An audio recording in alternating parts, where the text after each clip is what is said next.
Merci, fidèle Internet. C'est toujours votre M de serviteur, Cordon Cisco, coordonnateur des parlementaires debout et des communicateurs de l'IDPS Funa.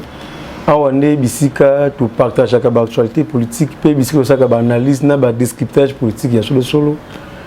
Na sengi na bino partout besoin dans le monde na pesi bino mbote, to commenter, to aimer et puis to benga pour na ba remarque et puis pour na ba encouragement, to partager vidéo parce que partout Congolais jami alanda information na temps réel.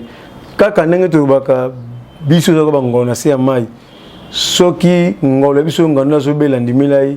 Ceux qui te jouent information na CMI, tu as comme mango na plateau ya GKM télévision pour la couper ça va abonner sur la GKM télévision ba vraie information na temps réel. S'abonner massivement na GKM télévision et puis partager, commenter vidéo partout comme on l'a jamais ay ba to uti wapi, to komi wapi, pe tozo kende wapi na mambi matali politique ya Congo. Sans plus tarder to continue na sommaire na biso ya ba analyse ya lelo pe to pe ya ba information politique ya lelo.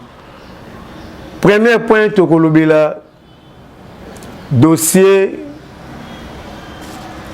ya bombardement ya avion de chasse congolais par les terroristes rwandais et les kakindenge nini et puis ezala kindeni parce que ba information est belé. Mais on est dans GKM, bisika bozoka ba vraie information en temps réel. Et puis deuxième point la biso to kolobela dossier invitation ya Fachi na niveau ya Qatar. Et puis boko yeba na dossier ya Qatar et sika nini sika Fachi ya kumbi Kagame en douceur à mettre contre mur et puis Kagame azali entre la vie ou la mort. Azali entre continuité un mandat na bien fin. Il y a régime na niveau ya Rwanda. Na grâce à diplomatie ya mokonzi ya mboka Félix Tshisekedi Tshilombo pour na kochite to kolobela dossier ya processus électoral ndenge DGM ebimisi liste ya ba étranger au bazin na Congo au CENI par rapport à loi électorale par rapport à l'article 72 ya constitution na biso et permettre bangote ba postuler état que ba président de la République. Sans plus tarder, tu continues le premier point à l'ordre du jour. Chers compatriotes, l'air est grave. L'air est grave. Massif. Reprise de hostiles entre les FARDC et les terroristes rwandais du M23 près de Kichanga.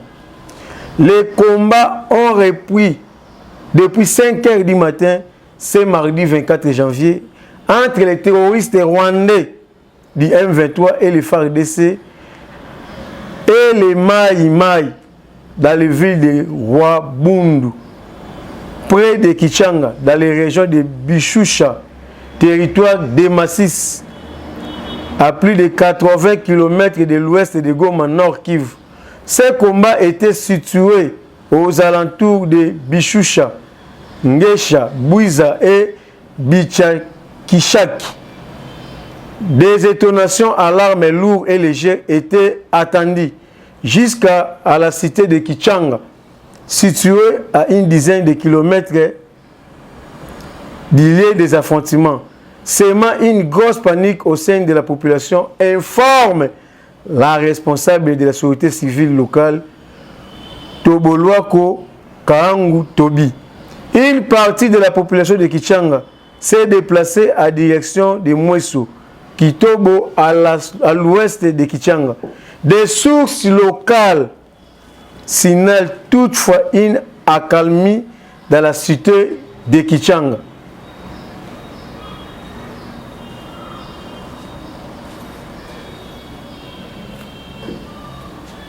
Chers compatriotes, l'air est grave. Nde omoni tangu balingi bazwa Kichanga parce que c'est qui par kilomètre mukie M23 bazwa contrôle ya Kichanga. Ba ko dépêcher des avions de chasse. Oye mataki pour la kokende ko intervenir. Et mataki mi balé moko et kenaki veille Kisangani moko et contrôler Kichanga et bombarder les terroristes. Na Zamba wana bakufa qui est belé le bandakala. Ni tété avec les chasses wana et Matalikolo intervenir mais M23 et ju contrôle ya Kichanga. Avec les chasses wana et Tikala qui ko survoler sol rwandais ou bien espace aérien rwandais à Tamukete. Et je qui contrôle l'espace ya RDC. Tant avion wana mi balé moko eke Kisangani. Moko eye kozonga na côté ya Yusi et outi côté ya radio ya Gizeni et leki na sol congolais te baye ko battre yango na côté ya radio ya Gizeni ne ba beti avion de chasse obilikolo pilote a s'efforcé à sa sagesse avec ko kisa avion à l'aéroport ya Goma mais erreur moko pilote salaki tant on attaquer likolo il fallait que ça la repli il fallait que ça la contre-attaque parce que avion de chasse comme on a un esprit de mort il fallait que bête ba missile na niveau na kati ya Rwanda atika bibembo na kati ya Rwanda il fallait que bête missile bisika oyo obione utaki. Et là, ça qui a ko survoler à se forcer, gloire à Dieu, avec qu'ils avions dans le niveau ya aéroport ya Goma. Mais ce qui est bon, tu vois comment on a avion de chasse et qui tient dans le niveau aéroport ya Goma. L'avion de chasse a effectivement atterri à l'aéroport de Goma. L'avion provenait d'une mission de bombardement au front dans plusieurs localités de bombardements qui ont bouché, qui ont touché la cible de l'ennemi. L'équipe anti-incendie de l'aéroport a utilisé ce qu'il faut pour refroidir les moteurs de l'avion réchauffé après avoir actionné son système anti-missile pour éviter les missiles tirés près de la frontière avec le Rwanda. Des flammes s'y échappaient à l'atterrissage. Chers compatriotes, l'air est grave. Ennemi à Congolais, Azali Congo. Makonzamboka, Azakoula la Pongite pour la restaurer véritable paix durable sur toute l'État de la République, surtout à l'est du pays. Mais aux Akoumou, on a 4 réunions au Conseil de sécurité. Bas généraux, bas colonels, bas officiers, bas traîtres. Quand je plane sur le Conseil de sécurité, informer les terroristes, informer les Rwandais. Dans l'opinion sauté, majorité, Oyo Kabila et police Kanambe Atika na kati ya armée na biso. Néomoni, général Chiko Chitambu, Aza Kola la Pongite, général Krista Chiwe, chef de l'état-major général. Aza Kola la Pongite, recensement, et Aza ko continue na kati ya armée. Pour la Koyeba qui est congolais, qui n'est pas congolais. Et puis qui est avec nous, qui n'est pas avec nous. Parce que concentration, on est concentré pour la mettre fin à la cacophonie, pour la mettre fin à l'insécurité à l'est du pays. Na tant aujourd'hui, ceux qui armés na biso qui infiltrés, ceux qui ben institution mot que qui infiltrés, na M23 cravate, mais makambo déjà ici dans l'est. Va provoquer Congo de sorte que Mokonzamboka a décrété état de guerre entre Congo et Rwanda. Parce que Kagame a dit que Azana ba police na Congo. Pour bazo informer situation sécuritaire ya moko na biso. Ba réunion, ba décision que je m'en conseil de sécurité. Et ça comme la Kagame na réel parce qu'il y a plusieurs infiltrés. Léomoni, plus arrestation au niveau de la présidence. Haute trahison. Kaka ba proche collaborateur à Mokonzamboka. Oba mona passe à pouvoir ôter, oba couper le pouvoir ôter, oba me ligazité, oba yoko jo président sur la biftec. Nous avons battu Félix Sekechilumbu a milité pendant 3 décennies, 37 ans d'élite pour le pouvoir les lois pour restaurer véritable état de droit, n'a bien-être le peuple congolais. Mais bon, il y a biftec, qu'on collabore avec l'ennemi à peuple. côté qu'appelé à peuple, qu'on trahit le chef de l'État, on a besoin de confiance, tout si mon comme seul homme, tout ton République. Chers compatriotes, allez-y comprendre. Bah pousser mon Konziambo à décréter guerre sous embargo d'armes, sous régime en notification, armée infiltrée, institution Mboka infiltrée, renseignement militaire infiltré. Mon Konziambo qui sage, ceux qui a plongé qui na biloko, il y a des opposition, il y a des opposants. Oyo Moussi Tolobaki, to décréter guerre entre les Républiques du Congo et Rwanda. Mais tandis que bis un embargo d'armes, tout un régime en notification. On décréter guerre en Rwanda aux gens de bundélité. Mais tandis que Rwanda a un soutien pas un complot, il y a communauté internationale au Bashi Congo en otage. Na ba terroriste rwandais ougandais.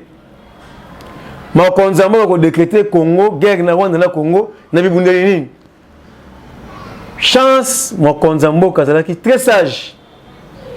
Akina Kagame malembe lelo régime en notification ilongwe, lelo embargo d'armes ilongwe. Au moment où je vous parle, après avoir combattre contre dit combattre un missile dans avion de chasse Chikol, Russie a tindeli biso ba chars de combat de guerre, ba armes de guerre. Pour renforcer le niveau de Goma na Est, pour mettre fin à l'insécurité, il y a des terroristes soutenus par l'armée rwandaise et RDF, armée rwandaise. Chers compatriotes, allez-y comprendre.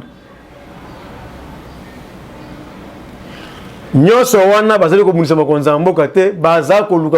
coup d'État, la République démocratique coup d'État, le peuple congolais coup d'État. Parce que le Congo appartient au peuple congolais. Et ils ont le chef de l'État, Félix Tshilombo. Et ils ont le Congo. Kagame na ba impérialiste na ministre national au Congo en otage. Ba piyaka minéré ndenge balingi, ba bomaka ndenge balingi. Mais depuis l'avènement ya mwana mboka Félix Tshilombo à la tête du pays, alors non, pas question. Na ko permettre te makile ya bana mboka esopana. Na ko permettre te ba viol, ba tuerie, pillage à minerai et continuer na kati ya mboka na ngai. Alors même jusqu'à sacrifice suprême. Soko se ngai na kufa pour na paix durable et côté na est na ndimi yango. Chers compatriotes, les Kagame à genoux. Ba impérialistes, ba mafia monde à genoux. Ba multinationaux à genoux. Tous les plans basali pour la kosala Congo coup d'état eza ko simbate parce que mon konzamboka akena bango na politique ya malembe akena bango na politique en douceur et loko bomaki Congo ezalaki complot ezalaki total. Congo tozali victime ya complot ya communauté internationale.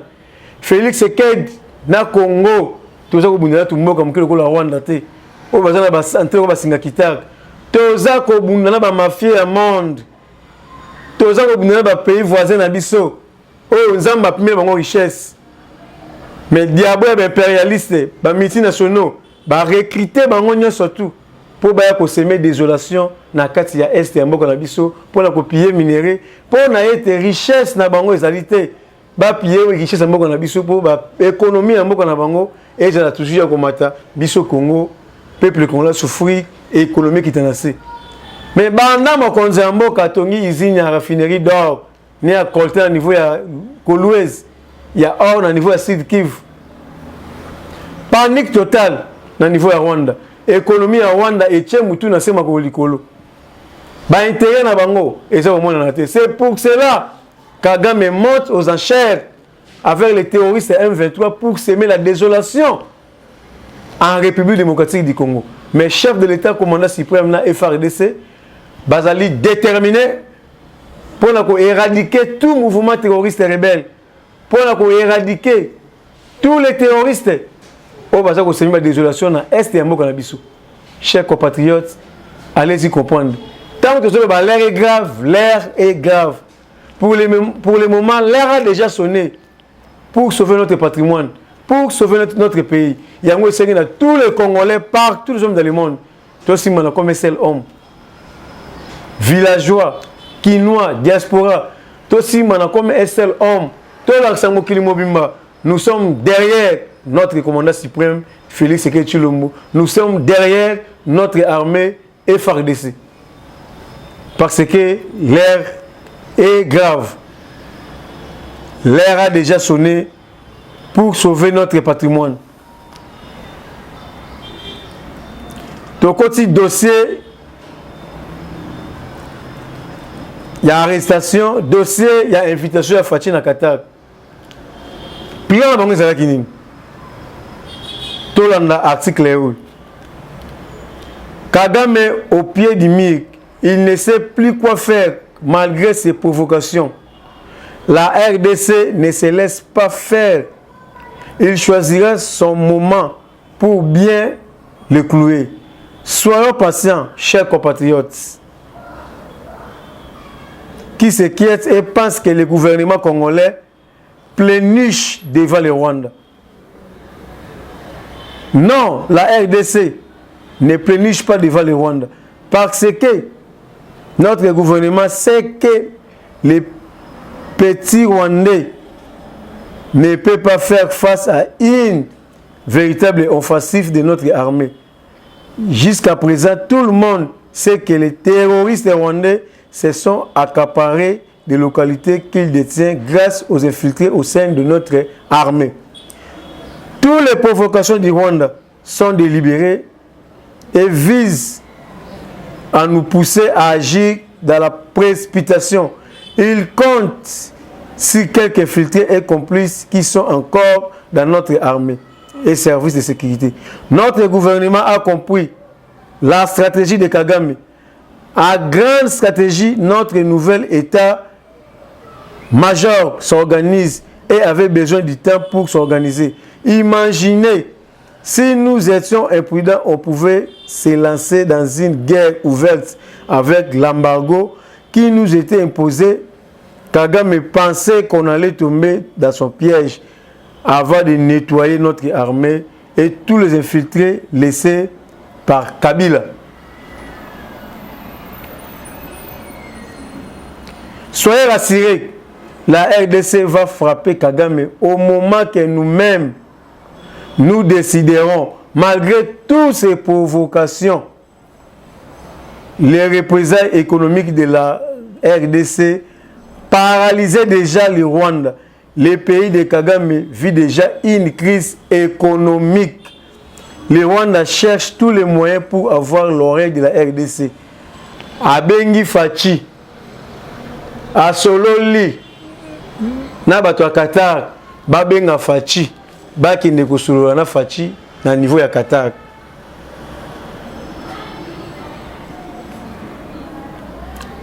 Parce que leur plan est anime. Chers compatriotes, plan la bango ezalini. Kagame ba Qatarien ba pesa plus de 7 milliards de dollars pour la copie à minerai na RDC a tongi usine ya raffinerie. Na accord au basala ki na RDC minerai et bimaka na RDC qui na Rwanda ba traité yango na place de na état brut et comme on a produit fini baté kayango pour jouer valeur. Mais depuis l'avènement à mon amboka Félix Tshisekedi Tshilombo a katape a radia ba ko wana ba yokotonga ba usine ya raffinerie na Congo. Kagame amoni moyen ya kozongisa mosolo oyo ya joa ki ba Qatarien et za ko simba te. Ne omoni accord ya Nairobi. Ba résolution ya Nairobi incapable de respecter yango. Ba résolution ya Angola incapable de respecter yango. Ne Kagame asali lobbying na Qatar ba bengi sa makonzi ya mboka pona koluka ko éliminer mutu ya chef de l'État. Équipe ya Rwanda plus de 245 personnes au bakité na niveau ya Qatar. Ba oze makonzi ya mboka ya Nzokani bazali na agenda caché na bango pour la koluka moyen pour éliminer chef de l'État. Pour la Kagame na impérialiste ba imposer biso un étranger à la tête du pays. Tous on a un régime il y a colonisation autorité de la colonisation belge na colonisation rwandais pendant 18 ans ba rwandais à la tête du pays. Tandis que notre pays est déjà délivré. Chers compatriotes, allez-y comprendre. Niveau il y a complot. Tant que le complot est total, le complot est total. Nyonso wana baza koluka mutu ya makonzi ya mboka. Kagame asali complot. Ba imposer biso makonzi ya mboka aux étrangers pour na respecter ba accord na ye ya copier minerai au moment où je vous parle. Ba Qatarien ba yebisi boyi.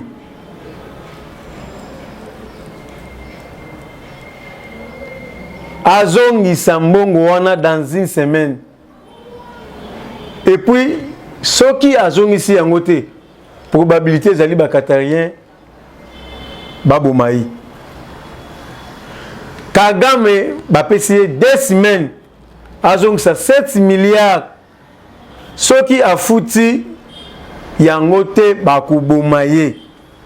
Ceux qui peut a fouti yango bato à Qatar bakosa la collaboration partenariat gagnant-gagnant entre RDC na Qatar parce que Kagame azana orte azana koltate azana richesse te à part Nguba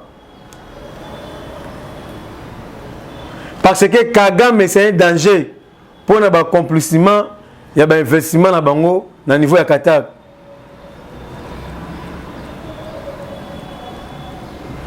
Mbongo oyo Kagame azo na niveau ya Qatar pour na ba minerai ya Congo yango eza ko sala ke Kagame afinaka ba groupe terroriste ba groupe rebelle ba mercenaires na niveau ya Est pour appuyer la minerai. Mais au moment où je vous parle, chers compatriotes, Félix Tshisekedi c'est un grand diplomate. Félix Tshisekedi c'est un politicien formé par Kondo Docteur Etienne Tshisekedi de Mulumba. C'est comme si esprit à Etienne Tshisekedi de Mulumba et ils ont à Félix dans le Congo. Félix Tshisekedi a genoué M. Kagame par terre. Au moment où je vous parle, bah avantage, bah mbongo tout, oyo Kagame a par-ci par-là pour la copier minerai na Congo. Le la richesse et ils ont que les sous-soutés. Bah 4 relations. Au moment où je vous parle, le groupe rebelle à niveau de Zamba, ravitaillement est comme moins. Le groupe terroriste ravitaillement est comme moins. Et Tikali Moukie, le groupe Wamba la Kagame. Et puis l'économie à Rwanda et Kiti, na niveau ya kosakanate. Parce que Rwanda et banal ko vivre na ba minerai oyo babane ko pied na Congo pendant 18 ans régime yande ko na bango police kanambi Kazemere Kasereka. Chers compatriotes, facha ko simboka lambo mboka ya kokufa mboka bateka na ba Rwandais na ba corps bidon pour l'intérêt ya ba Rwandais. Mais aujourd'hui, grâce à la diplomatie, à mon mboka, notre frère, notre sang, Félix Tshisekedi Tshilombo, ben intérêt ba Rwandais comme par terre. Akina bango malembe. Il y a chaque fois Félix Tshisekedi, c'est une bénédiction pour la République démocratique du Congo. Si nous perdons Félix Tshisekedi à la tête du pays, c'est-à-dire nous perdons le Congo. Nous avons une mission où nous avons perdre été à un mandat mais à une mission. Il y a le peuple congolais na boum. Il y a le peuple congolais na souffrance. Et Tikali Moukie ba groupe terroriste, ba groupe rebelle, ba balukela Kagame.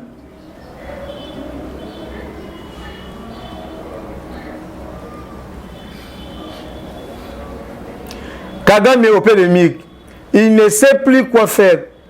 Malgré ces provocations, la RDC ne se laisse pas faire. Il choisira son moment pour bien le clouer. Soyons patients.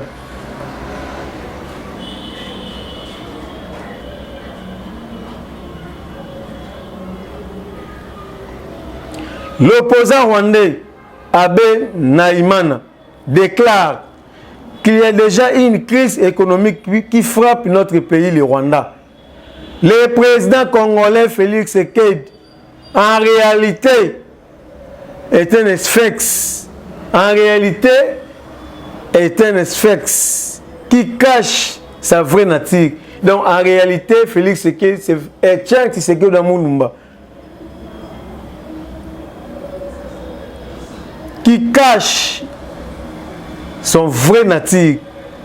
L'opposant rwandais Abe Naïmana déclare qu'il y a déjà une crise économique qui frappe notre pays, le Rwanda. Le président congolais Félix Tshisekedi, en réalité, est un sphinx qui cache sa vraie nature.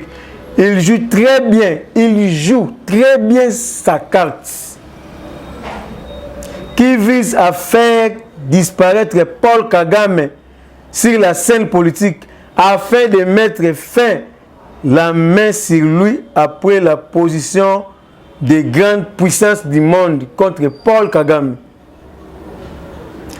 Tshisekedi coince l'économie rwandaise. Aujourd'hui, avec l'installation d'une raffinerie d'or sur place au Congo, Félix Tshisekedi rend Paul Kagame moins sérieux chez les Émirats arabes, car il ne sait pas comment rembourser les dettes qu'il a prises aux Émirats arabes unis. La suspension des accords du Rwanda par le président congolais Félix Tshisekedi est une balle au cœur du président Kagame. C'est clair. La suspension des accords du Rwanda par le président congolais Félix Tshisekedi est une balle au cœur du président Kagame et son gouvernement. Car avec la raffinerie d'or sur place au Congo, Tshisekedi a déjà Qatar dans sa poche.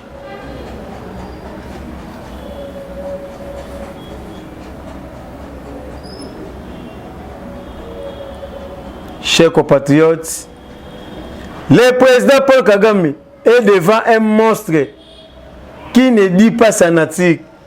Il est encore temps pour lui de rendre les tabliers car son voisin Tshisekedi occupe toutes les positions au front. Entre-temps, Tshisekedi prépare ses troupes. Le président congolais est un vrai stratège qui fait une politique de classe et haut niveau. Chers compatriotes, allez-y comprendre.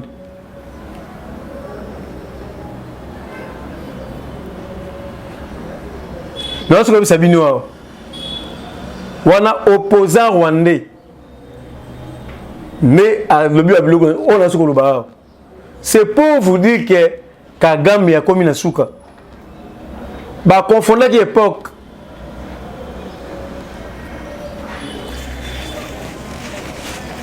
Bah confondre qui époque. Époque il y a des konabango rwandais. Na époque il y a véritable Congolais de père et de mère, notre sang. À part véritable Congolais de père et de mère, Azali Mutu Oyo a outi na opposition et puis opposition nini. Oyo a milité pendant 37 ans, en dimi liwa, en dimi coup de balles, en dimi prison, en dimi coup de gaz, en dimi souffrance, en dimi nzala. Pour communiquer toutes sortes de antivaleurs pendant 37 ans d'élite. Aujourd'hui, Félix Tshisekedi a abondé qui état de droit, a abondé qui restauration, il y a bien été peuple congolais, a abondé qui insécurité dans SSI là, maintenant c'est lui qui est à la tête du pays. Kagame a confondre l'époque. Kagame a confondre l'époque. Aujourd'hui, Kagame est devant un monstre.